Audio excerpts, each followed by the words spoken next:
एक बार महाराज उल्कामुख अपनी पत्नी के समेत भद्रशिला नदी किनारे पर भगवान सत्यनारायण का व्रत करने लगे। जिस समय भगवान का व्रत प्रारंभ हुआ उसी समय क्या हुआ, एक साधु नाम का वैश्य जो नदी के माध्यम से व्यापार करने जा रहा था, नाव में धन को भरे हुए आगे जब बढ़ा तो देखा भगवान कथा हो रही है, तो इस साधु वैश्य ने अपनी नाव को नदी किनारे लगा दिया और बड़े प्रेम से ये साधु वैश्य भी भगवान की कथा श्रवण करने लगा। अंतो गत्वा साधु वैश्य ने महाराज उल्कामुख से पूछा, हे राजन, आप ये भगवान का व्रत क्यों कर रहे हैं? तभी महाराज उल्कामुख बोले, अरे साधु वैश्य, मेरे कोई संतान नहीं है, इसलिए मैं संतान की कामना को लेकर के भगवान का व्रत कर रहा हूँ, क्योंकि भगवान बड़े दयालु हैं। यदि कोई संतान की कामना को लेकर के भगवान का व्रत करता है उसे संतान की प्राप्त हो जाती है। यदि कोई धन की कामना को लेकर के भगवान का व्रत करता है उसे धन की प्राप्त हो जाती है। अर्थात जो जिस कामना को लेकर के भगवान का व्रत करता है उसकी कामना अवश्य पूरी होती है। विचार के साधु वैश्य ने कि संतान तो मेरे भी नहीं है, यदि भगवान का व्रत करेंगे तो अवश्य प्राप्त हो जाएगी। ऐसा मन में विचार करते हुए साधु वैश्य अपने घर में आया, अपनी पत्नी लीलावती से कहा कि हे प्रिय, यदि मुझे संतान की प्राप्त हो जाएगी तो हम भी भगवान का व्रत करेंगे।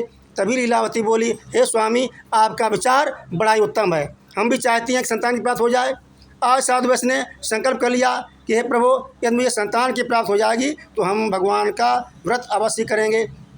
इस प्रकार संकल्प कर लिया। शास्त्र में कहा गया है कि जो इच्छा करे हो मन माही, राम कृपा कछु दुर्लभ नाही। अगर आप परमात्मा के नाम का संकल्प करते हैं तो अवश्य पूरा होगा। समय बीतने लगा। उस समय के बाद में लीलावती ने एक कन्या को जन्म दिया। विद्वानों ने इस कन्या का नाम कलावती रखा। कलावती शुक्ल पक्ष के चंद्रमा के समान बड़ी होने लगी। एक दिन लीलावती ने साधु वैश्य से कहा, महाराज, हमारी जो मनोकामना पूरी हो गई।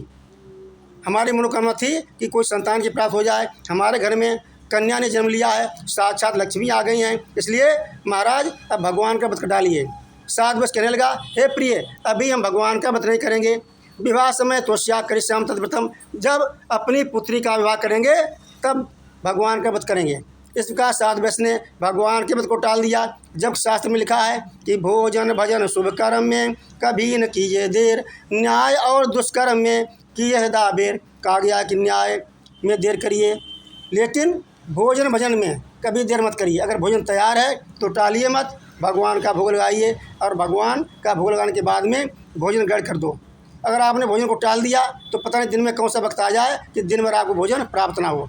अगर भगवान का भजन करना है तो भजन को भी मत टालिए, क्योंकि इस शरीर का कोई भरोसा नहीं है। अगर आप टाल दिया कि अगले साल या जब हम वृद्धावस्था को प्राप्त होंगे तो भगवान भक्ति करेंगे, और वृद्धावस्था में हम भगवान की भक्ति नहीं कर सकते हैं, हमारा शरीर असमर्थ हो जाता है।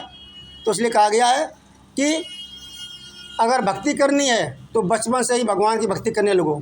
जब बचपन से आप भगवान की भक्ति करेंगे तो आपको हर कार्य में सफलता मिलेगी, जो भी आपकी मनोकामनाएं पूरी होंगी और जो जीवन में बाधाएं होंगी वो बाधाएं भी आपकी दूर हो जाएंगी। इस प्रकार आज साधु वैश्य ने भगवान के व्रत को टाल दिया। भगवान सूर्य जी